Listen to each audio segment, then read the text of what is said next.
Good morning eighth Hindi medium के student. आज हम हिंदी में पत्र लेखन समझेंगे कि जब हम पत्र लिखते हैं तो उसमें व्यक्तिगत पत्र किस प्रकार से लिखा जाता है। जब हम अपने किसी रिश्तेदार को या अपने किसी खास को पत्र लिखते हैं तो कैसे लिखते हैं वो हम समझेंगे।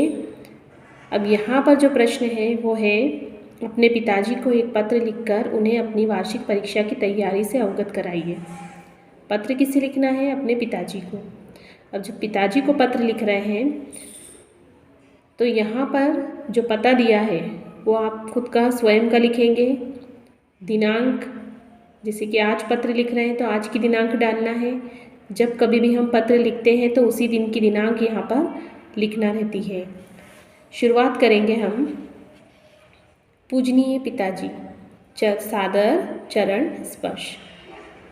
जब भी हम किसी को भी पत्र लिखते हैं तो वहाँ उस व्यक्ति का नाम आता है। यहाँ पिताजी को लिखा है तो हम पिताजी लिख रहे हैं। अगर माताजी को लिखेंगे तो क्या होगा? माताजी। दादाजी को लिखेंगे तो हो जाएगा दादाजी। इस सभी को हम क्या करेंगे? सादर चरण स्पर्श। मैं यहाँ सकुशल हूँ, आप भी इसी प्रकार कुशल पूर्वक होंगे, ऐसी मंगल कामना करता हूँ। अब बॉयज़ यानी लड़के हैं तो वो लिखेंगे करता हूँ, और लड़कियाँ हैं तो वो लिखेंगी करती हूँ। पिताजी, आपने अपने पिछले दिनों प्रेषित पत्र में यह जानना चाहा था कि मेरा अध्ययन कैसा चल रहा है। आज मैं इस संबंध में जानकारी भेज रहा हूँ या रही हूँ। आप यह यकीन कीजिए कि मैं इन दिनों अपनी वार्षिक परीक्षा की तैयारी में पूर्णतः व्यस्त हूँ। मैं प्रतिदिन सुबह 4 घंटे और रात्रि में 3 घंटे अध्ययन करता हूँ या करती हूँ। अभी तक मैंने लगभग सभी विषयों का रिवीजन पूरा कर लिया है। दूसरा रिवीजन कल से शुरू होगा। अंग्रेजी और गणित विषयों की विशेष तैयारी के लिए अब यहाँ पर आप अपने ट्यूशन टीचर का नाम लिख सकते हैं कि उनके यहाँ जाकर मैं ट्यूशन ले रहा हूँ या ले रही हूँ। अब मुझे आत्मविश्वास हो रहा है कि मैं कक्षा में इस वर्ष सर्वोच्च अंकों से उत्तीर्ण होऊंगा या होंगी। भविष्य की परिस्थितियों के बारे में कुछ कहा नहीं जा सकता। ममतामयी माता जी को मेरा चरण स्पर्श, रजनी को स्नेह, आपके पत्र में प्रतीक्षारत। यहाँ पर आप लिखोगे लास्ट में, आखिरी में, आपका लाडला या लाडली बेटी या बेटा और अपना नाम। तो इस तरह से आपको ये पत्र लिखना है।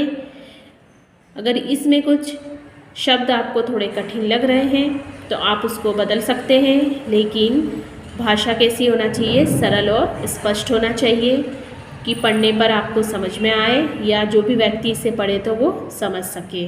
तो इस प्रकार से आपको इस पत्र की तैयारी करना है और इसे अपनी कॉपी में नोट करना है और याद करना है।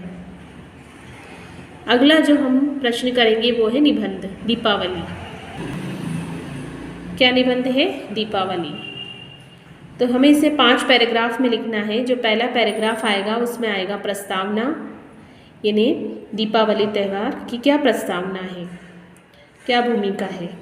और फिर जो दूसरा पैराग्राफ आएगा उसमें आएगा मनाने के कारण, कि हम दीपावली का जो त्यौहार है वो क्यों मनाते हैं, फिर किस तरीके से मनाते हैं वो तीसरे पैराग्राफ में लिखेंगे। फिर चौथे पैराग्राफ में हम लिखेंगे उसका क्या महत्व है, और आखिरी में जो लास्ट पैराग्राफ होगा उसमें उपसंहार लिखेंगे, यानी क्या उससे लाभ है और क्या उसकी हानि है, क्यों मनाना चाहिए या क्यों नहीं मनाना चाहिए, और किस तरह से मनाना चाहिए। ये सभी हम दीपावली के बारे में लिखेंगे। हमारे देश में समय समय पर अनेक त्यौहार, पर्व, उत्सव मनाए जाते हैं। त्योहारों में दीपावली का विशेष महत्व है। यह हिंदुओं का सबसे अधिक महत्वपूर्ण त्यौहार है।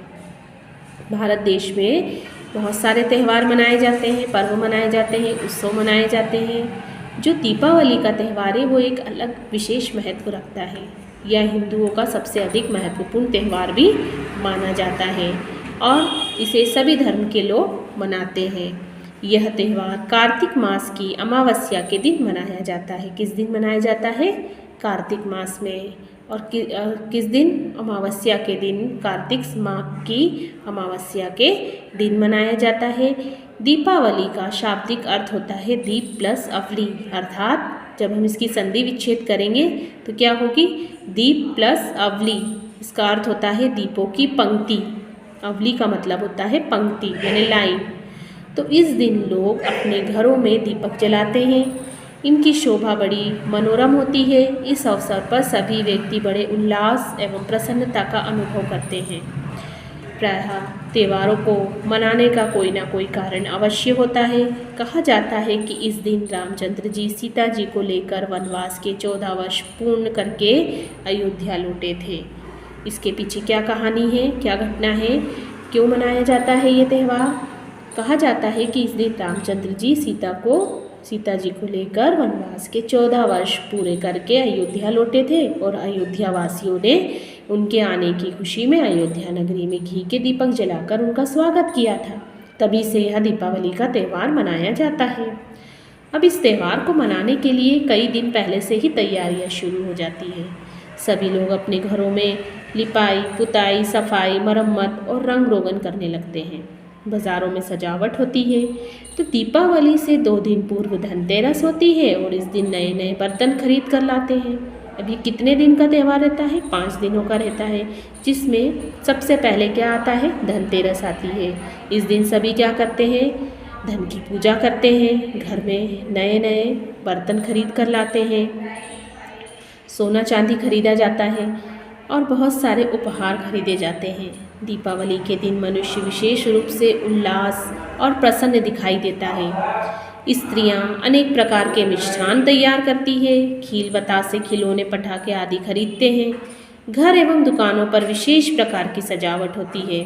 रात्रि के समय घरों और दुकानों पर दीपक, मोमबत्तियां जलाकर प्रकाश किया जाता है। पटाखे आदि छोड़े जाते हैं। रोली, चावल, पान, खील बताशे और मिठाइयों को लक्ष्मी पूजन में साथ में रखा जाता है और लक्ष्मी जी की पूजा की जाती है।